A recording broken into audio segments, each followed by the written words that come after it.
Maayong adlaw diha mga boss. So paingon ta karon sa ampayon no kay ay magpa-repair sa ato og pisonet. So kani atong service grabe kayo kakuan hugaw kay tungod ang atong kasada kay grabe pud kalapok. Sabtan lang ninyo. So guys, paingon ta karon sa sa ampayon kay si sir dugay ra na kun siya nga suki.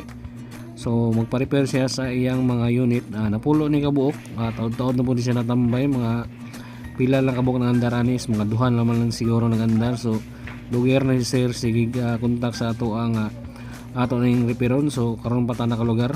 So karon nato na tayo napaandara ni no basic troubleshooting lang atong gitirani kay dali ra man siya kayo. So ang uban ani gipa-reformat kay ang uban grabe naman siya kalag.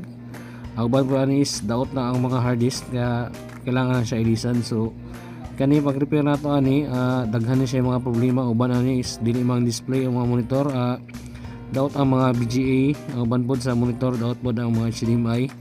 So ato gini siyang tuyok-tuyok pag troubleshoot. So makita niyo rin sa video na ang napandara tani is nasa mga 2 to 4 5 kay wala ni siya atong na repair kay ang si sir kay kulangan mo pod lagi og kaning hard disk. Wala may hard disk nga ka fully.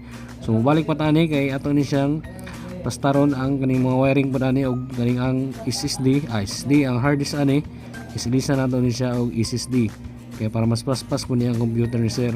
So kaning mga UTP ato pa ilisan og kaning switch hub. So ato po ni siyang ginstallan og GTA og NBA kay may request sa mga player ni sir diri